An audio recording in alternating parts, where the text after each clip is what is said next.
Hi, this is Mark coming at you from Two Rivers Treads. Today we're going to talk about one of the common plagues of runners. It's called plantar fasciosis or plantar fasciitis. So for one, what is an osis and an itis? So plantar fasciitis is when the tendon, the really broad tendon that extends from your heel all the way kind of through the ball of the foot up, and it actually extends into the toes. It's this big broad band of fascia. But the place most people feel the symptoms is right here. So an itis is when something's acutely inflamed, really tender to touch. Maybe you had done a 2-hour trail run the day before and the next day you're just hobbling around. That's an acute injury, something that just happened. But for most people, that's not the common type of complaint they have. It's more of an osis, which is a chronic problem. So for weeks and months, they get out of bed in the morning, they take that first step, and they just get this searing pain right in the base of the heel. And that's a degenerative condition. There really is no inflammation. It's just a chronic traumatic condition of all of these multiple tendon strands that attach there. So tendons and fascia are like vermicelli noodles. They all slide and glide nicely together. But when they get all inflamed and they get all kind of degenerate, they tend to kind of ball up like a knot. And that's why when we sleep at night and our feet are pointed out, the tendon shortens, and then we take that first step and it just tears right there. So if you look at the foot, so it all attaches there. So structurally also we see a lot of people whose big toes are bent in. So if my big toe is bent in this position, my foot tends to collapse when I walk and stand and run, and that puts a lot of shear force on the tendon. So that's why it's really important to have your foot structure strong and in a neutral position. Quite often the first thing you want to do is just get yourself out of pain because your foot's screaming at you. So this is called the high heeler, and one of the modalities in the high heeler is this soapstone. And if you put this in the freezer, it's nice and cold, and this feels really good as you just gently at first put a little pressure and you kind of just smear that tissue. You're trying to lengthen and reorganize that tissue while getting a little bit of cold, but just slowly, you can be doing this at your stand-up desk while you're fixing dinner. Just put a little pressure there and just kind of get ice and smear that out.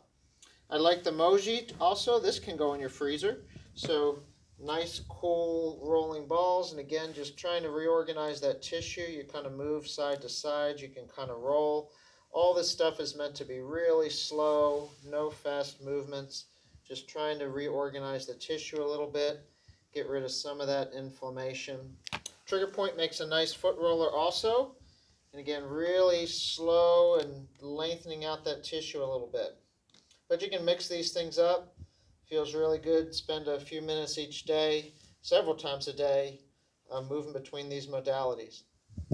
So now that you're progressing a little bit more, you want to move from protection to strengthening. So we have several different things you can do for that. You can do all of these things, do just a couple, but do something. So the plantar fasciosis, plantar fasciitis does not come back. So I really like walking around all day in a proprioceptive insole. This is called Naboso, and it's textured, and for some magical reason this just wakes up all of these muscles in your feet. It wakes up all the nerves, turns the muscles on, and this will strengthen all those small intrinsic muscles of the foot. Barefoot Science I also really like, because this again is designed to strengthen the feet, not protect the foot. So has a pod that works right in the middle of your arch, but it doesn't give support. So what this does, it wakes up those muscles that create that right structure of your foot to prevent that foot collapse. So what you do over the course of weeks is you progress from a little bump to a little bigger bump. And we'll show you down by my foot here what this does. So a weak foot is when you have a collapsed foot like this, and there's a lot of shear on the plantar fascia. A strong foot is when the arch is higher and this midfoot section here is neutral. So here's collapsed and strong. The Barefoot Science will help you create that strong foot. Now another product that will help you create that strong foot, if you have a condition called hallux valgus, that's where your toe is bent in, is to get correct toes, because this will secure up the front edge of the arch. So when this is bent in, my foot tends to collapse. When my big toe is in the right position, my foot's in a stronger position. So find your weakness and strengthen it. This is the OS1 sock. I really like this. It has 6 different compression layers, and this puts a nice support on the plantar fascia. Again, feels really good when you're walking all day and running. A couple different devices that can help you strengthen your foot with specific exercises are the Mobo board. This was created by Jay DeSherry, and you can see that this exercise works as a wobble board, but I'm isolating my big toe. So it really works those muscles of the big toe.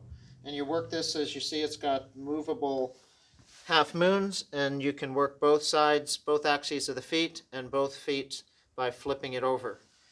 The high heeler also has a part of this that helps you strengthen your foot. You would put weight on the foot, and you're going to kind of grab and kind of gently move your foot forward, kind of working those small muscles while at the same time lengthening out the plantar fascia. So this is really good exercise to do. You could do this with the stone cold, even warm, whatever feels good. Work that a few minutes a day. The toe yoga exercise is one we've been teaching here for a while. This helps you isolate the muscles in your feet. So you lift up just your big toe, stab the other 4 down, stab the big toe, lift the other 4 up. So kind of work alternately like that. Again, isolating this big toe, really important to get the foot in the correct position, strengthen the intrinsic muscles, and protect the plantar fascia. And the final part is wear footwear that's going to prevent this from ever coming back. Not just when you run, but when you're walking around all day. Proper shoes can be wide in the front in the toe box, going to be flat from front to heel, lightweight, flexible. Come visit us at Two Rivers Treads or online www.tworiverstreads.com. That's all we got today. Get out there and run.